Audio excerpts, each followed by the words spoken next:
So today I want to provide a bit of an introduction to Robert Enright's book, Forgiveness is a Choice. And for the purposes of our class and our time together, I want to focus on part 2 of Enright's book, which is entitled The Process of Forgiveness. And as the title suggests, this section offers a step-by-step process for forgiving someone. And really that's the heart of the matter, and it's really where I want to spend the bulk of our time together.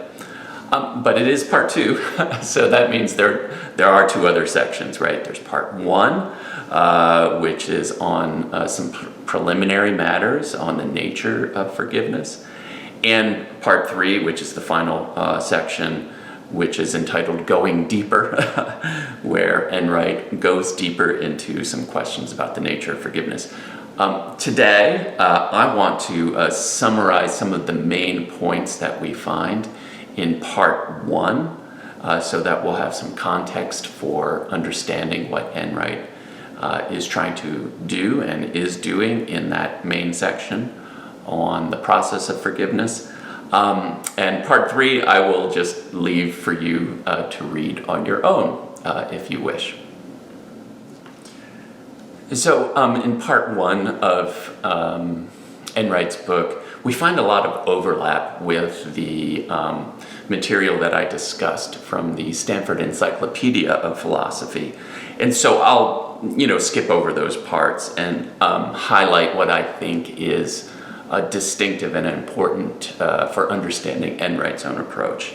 But I mean, if you do read the section, no worries, right? A bit of repetition is not a bad thing, especially when we're trying to learn a new topic and understand things. So the first thing to note is that for Enright, forgiveness is a choice. That's the title of his book, after all, right? It is not something, according to Enright, that we are obligated to do. It is a choice that we may decide to make for a variety of reasons that Enright will spell out later on in the book. But to be clear, Enright thinks that forgiveness is not something we must do, but something we may choose to do, right? As moral agents, we are morally obliged to be just and to refrain from harming others. But forgiveness is a gift that we may or may not choose to give to someone who doesn't deserve it. So, a second thing to note in Enright's opening section is that he spends a fair amount of time here talking about the benefits of forgiveness. And as you'll note, Enright loves to use stories. He uses a lot of stories to illustrate the process of forgiveness and to demonstrate the benefits of forgiveness. And I rather like this. These stories are engaging to read, and they provide examples, anecdotes, evidence of the benefits of forgiveness. Right? We hear stories of people who are angry or depressed or cut off from others, or their relationships are bad, and they enter into this process of forgiveness and they find an emotional release from their anger and find healing for themselves and for relationships. So he offers a lot of really great stories. They are real, and these stories provide evidence, and they also, I think, are quite inspiring. So, but Enright's also a social scientist. He's a distinguished academic at the University of Wisconsin, and so he also provides a fair amount of social scientific evidence on the benefits of forgiveness. And so he notes that many therapists report that clients who have chosen to forgive find relief and freedom from things like depression, anxiety, anger, fear, resentment, and bitterness. And that by engaging in the process of forgiveness, their psychological and physical well-being improves in measurable ways. And Enright also notes a number of scientific studies on the benefits of forgiveness, and or at least to me, perhaps the most striking one is a study that he did with incest survivors, where a group of incest survivors were given a process for forgiving their abusers. And so before the process, they were given a number of, standardized psychological tests. And on average, the group was moderately psychologically depressed, right? And then they took part in this forgiveness program, and at the end they were tested again, and on average these folks were not depressed at all. And this was compared, of course, this is a scientific study, to a control group that didn't have the forgiveness process as an intervention, and they didn't improve. I was happy that he reports that later this control group was given the forgiveness process and they did improve. But so there's scientific evidence that engaging in a process of forgiveness actually has measurable results for our psychological and physical well-being. And he and his colleagues continue to do studies, good scientific studies, that show that forgiveness is good for us, not only psychologically, but physically as well. I just want to add something, since I think the nature of what Enright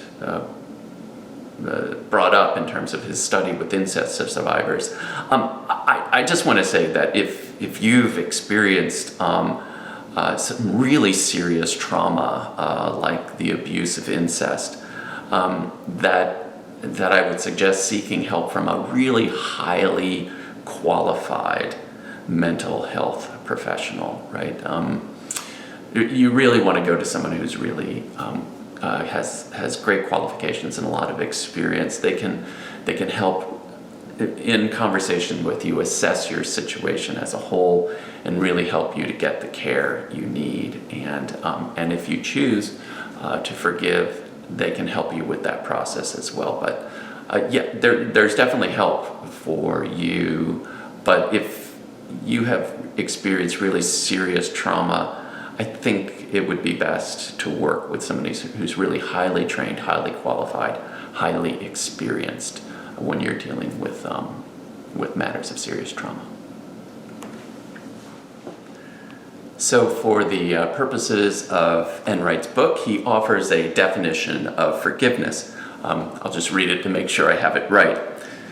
He defines forgiveness this way: when unjustly hurt by another, we forgive when we overcome resentment toward the offender, not by denying our right to resentment, but instead by trying to offer the wrongdoer compassion, benevolence, and love. As we give these, we as forgivers realize that the offender does not necessarily have a right to such gifts. Okay, so let me read that one more time. So he defines forgiveness this way: when unjustly hurt by another, we forgive when we overcome resentment toward the offender, not by denying our right to resentment, but instead by trying to offer the wrongdoer compassion, benevolence, and love. As we give these, we as forgivers realize that the offender does not necessarily have a right to such gifts. So, some things to note about this definition.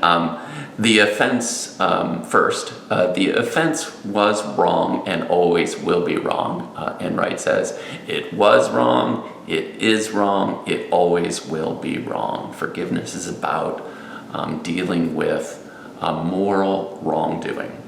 And second, we have a moral right to anger, right?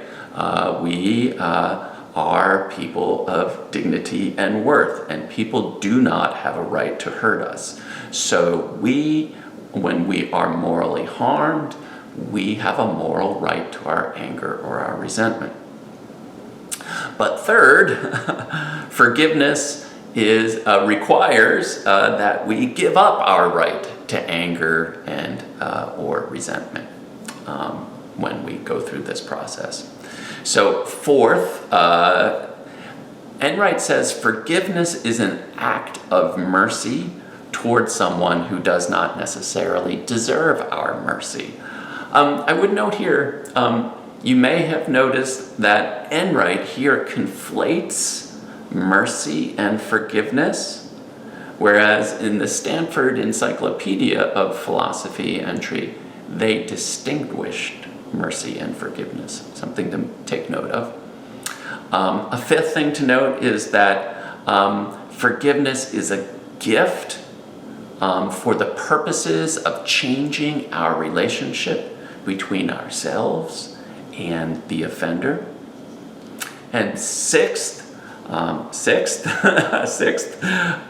spite of the offense, we choose to treat the offender as worthy of the respect that all human beings deserve, right? We choose to treat the person not as a moral monster, but as a human being, and as a human being, we treat them with the respect due to every human being, even if they didn't show that respect to us, which they did not.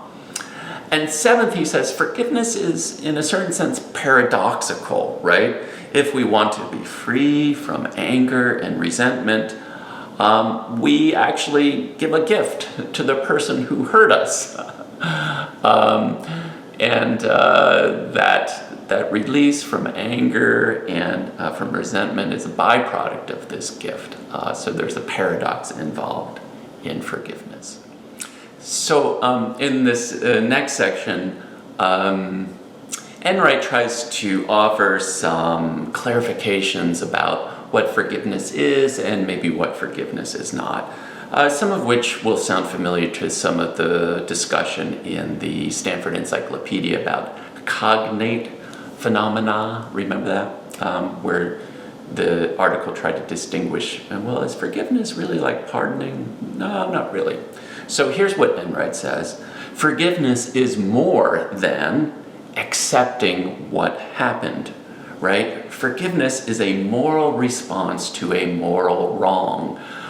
We don't just sort of shrug our shoulders and say, okay, I'm just going to accept it and get over it. No, it was wrong.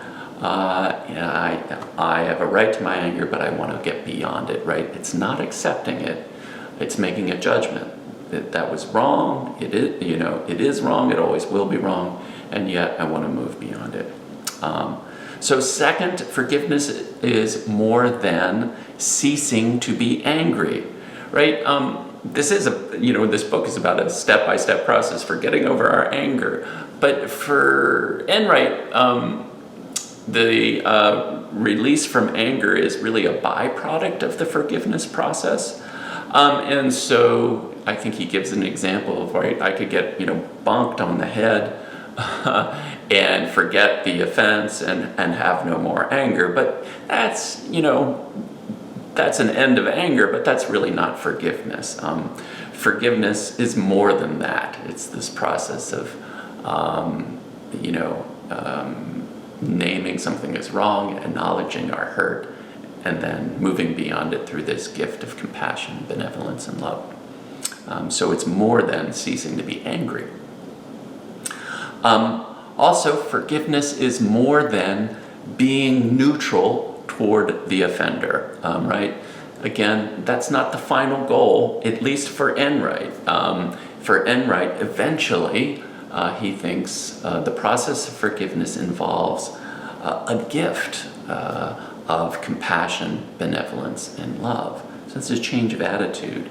It becomes a positive change towards the offender, not just neutralness. Okay? So, and also, forgiveness is more than simply making oneself feel good, right? Again, that's part of forgiveness, maybe a byproduct of forgiveness, but it's not the whole of forgiveness, right? Because there's also not simply a focus on our own healing from anger and resentment and depression and anxiety and all the things that come along with unforgiveness, but there's also a focus on the offender, a change of attitude and behavior and thoughts towards the offender, where we offer a gift of compassion, benevolence, and love. Okay, so there are some things that forgiveness is more than, and there are also some things where he says forgiveness is not these things, right? So forgiveness is not condoning or excusing moral wrongdoing. Again, we talked about those with the Stanford Encyclopedia essay on forgiveness, right? I don't tolerate it and therefore condone it, and I don't excuse wrong behavior. It was wrong, it is wrong, it always will be wrong. Enright also says that forgiveness is not about forgetting. He says we will remember the harm that is done to us. Forgiving is not a way of giving us amnesia, I think he says. Rather, in forgiving, we may come to remember differently, but we will remember the harm that is done to us. Again, he also says forgiveness is not justifying, right? It's not when we think something is morally wrong, but we find out it really isn't because there's some kind of justification. Forgiveness, he also says, is not simply calming down, right? Because he doesn't want to say that forgiveness is somehow a matter of lessening the offense, right? I just calm down about it, it's not so bad. That kind of moves into condoning behavior. But no, forgiveness is about something that is wrong. It was wrong, it is wrong, it always will be wrong.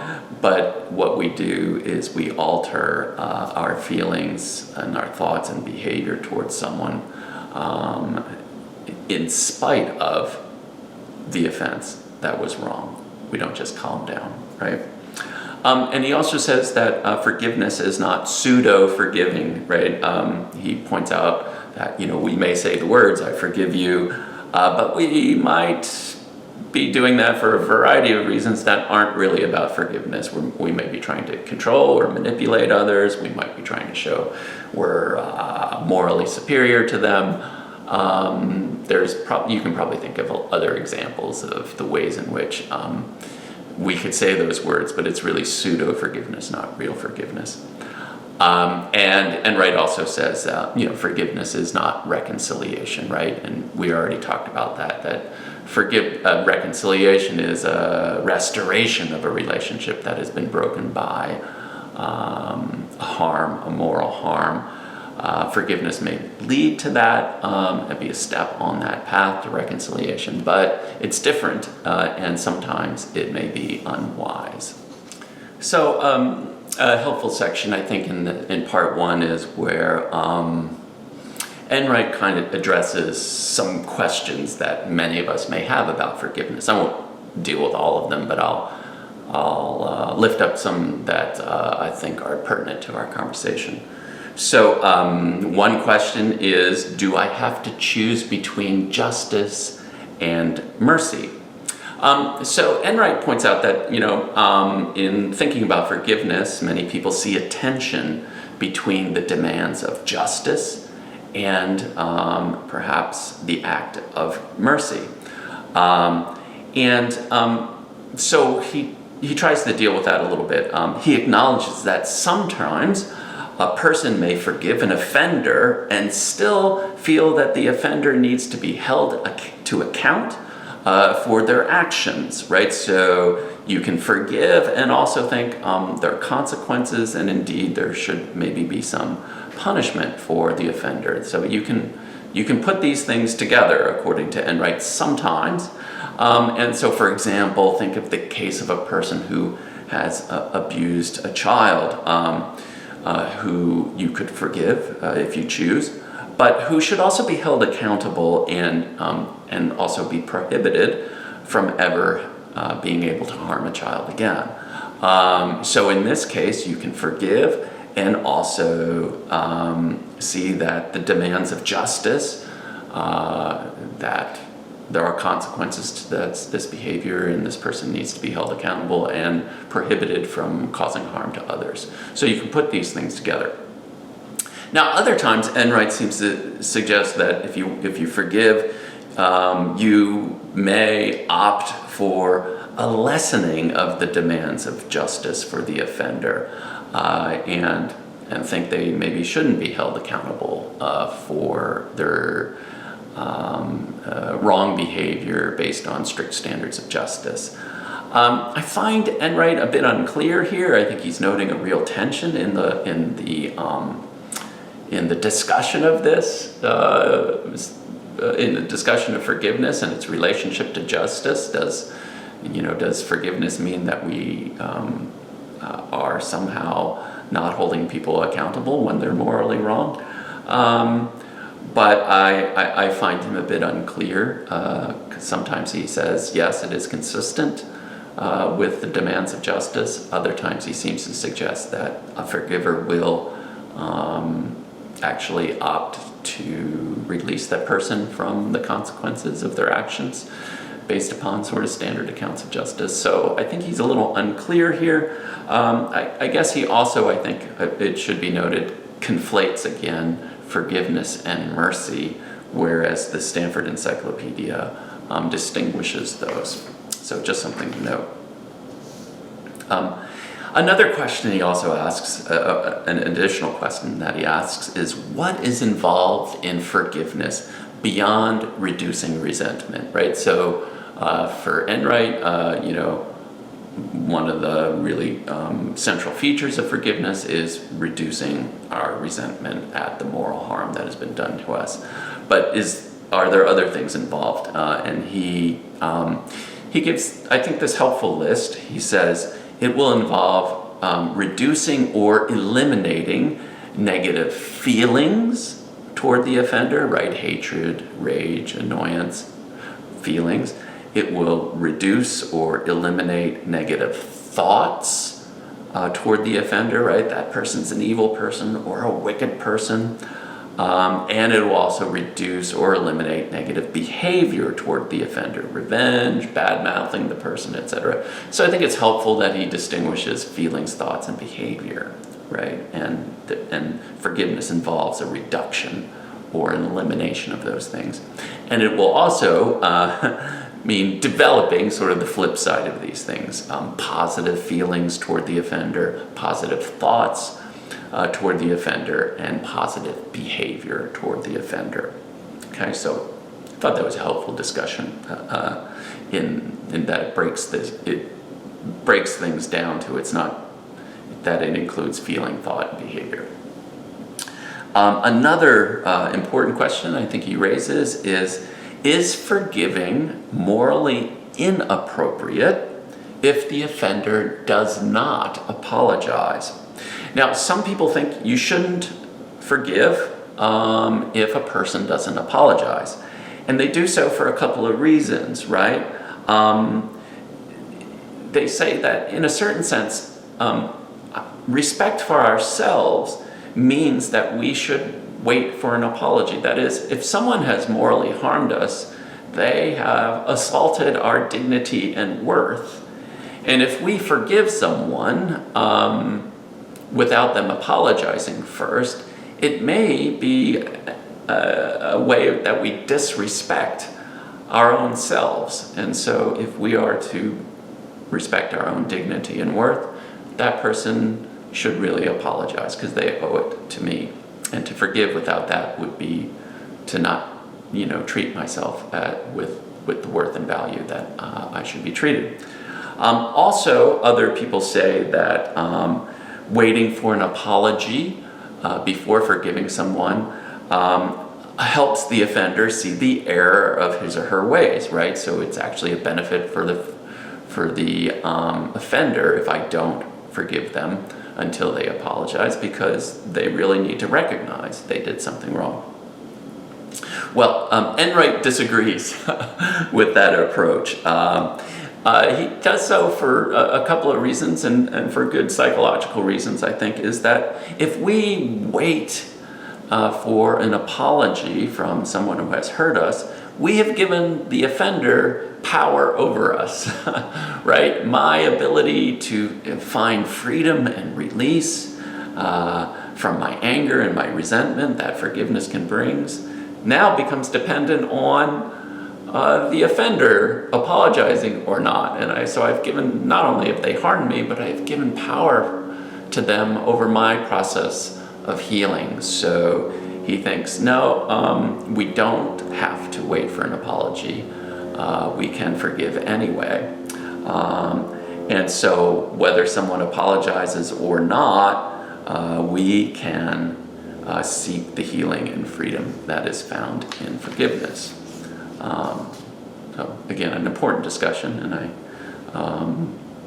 I recognize we should recognize that there's arguments on both sides. Another couple of questions that Enright raises is, are some people unforgivable? And some people think there are some things that people have done that are not forgivable. Enright disagrees. He thinks forgiveness is always a possibility, right? It always remains a choice, but is always possible. He thinks in any act, any person can be forgiven. And so that's related to his question, can we forgive the dead? And his answer is yes, we can, right? It is possible and indeed sometimes appropriate to forgive people who have harmed us, who have died, to release ourselves from the negative emotions, the resentment, the anger that is destroying our lives. So we can, in fact, forgive people who have died. So in another, I think, helpful section, Enright sort of lists 8 reasons why people say they forgive someone, and it's, I think, worth going through them and reflecting a little bit on them because I think they're quite helpful. So first, we forgive to quiet our angry feelings. Second, we forgive because it changes destructive thoughts into quieter, more healthy thoughts. Third, we forgive because we would like to act more civilly towards the person who has hurt us. Fourth, we forgive because the forgiveness of one person who has harmed us helps us in our relationships with others. What does he mean? He gives the example. Perhaps someone at work harmed you, did something morally wrong towards you, and the anger that you feel towards that person is spilling over into your relationships outside of work, say with your family. So you may want to forgive that person who harmed you because it's affecting all your relationships, and you don't want to take it out on your spouse or your children, right? A fifth reason is that people forgive because it can improve our relationship with the one who hurt us, right? A friend has hurt us, maybe, and we want to mend that relationship, work towards reconciliation. Sixth, it can help the offender see his or her unfairness or wrongness and take steps to stop. So in a certain sense, people forgive because it helps the character of the person who has offended us. They can change their ways and become a better person. Seventh, some people will choose to forgive because God asks us to do so, right? So some people believe in God, and so they see this as a response to God and indeed an act of love towards God when we forgive someone who has offended us. And other people forgive, eighth, because it is a moral good to do so, regardless of how the offender responds, right? Loving others while protecting ourselves from harm is a morally good thing to do. So these are some of the reasons, and if you've thought about forgiveness, maybe you would probably come up with things that are similar to these. Maybe you come up with others as well. So these reasons, just to step back from a little bit, can be reasons that have to do with the consequences for our own psychological and physical health and well-being, for the consequences for our relationships with others, right? Can also be done for the consequences for the offender's well-being. This is a gift we give them so that they can amend their ways. And also, some people will forgive because they see forgiveness as an intrinsically good thing to do. And for a variety of reasons, and many religious people see it as an intrinsically good thing to do. And so in the last section in part 1, where he spends a fair amount of time, is we forgive when we have unhealthy anger that needs to change, right? Now, remember, he says, some anger is natural and really an appropriate response to moral harm, to harm to us.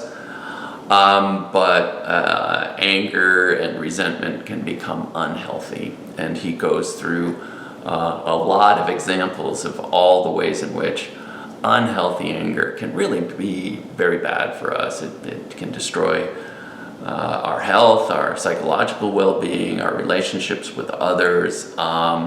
So when we feel like our lives are being so negatively affected by unhealthy anger, we may choose to forgive.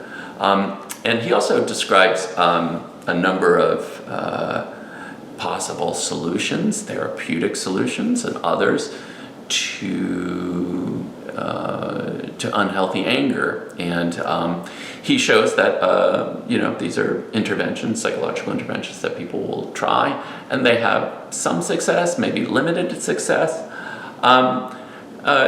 He ends up by saying, forgiveness is a response to unhealthy anger that we may want to try. Again, it's a choice. But he is saying that forgiveness is a response to unhealthy anger that has a very good deal of success. It's a psychological intervention that works really quite well. And so some of us may choose to forgive because it really may be, for us, the best way to deal with our unhealthy anger. So that's all I really want to say about part 1 of Enright's book, just to give some context for the step-by-step process of forgiveness that we're really going to spend the bulk of our time, which is part 2.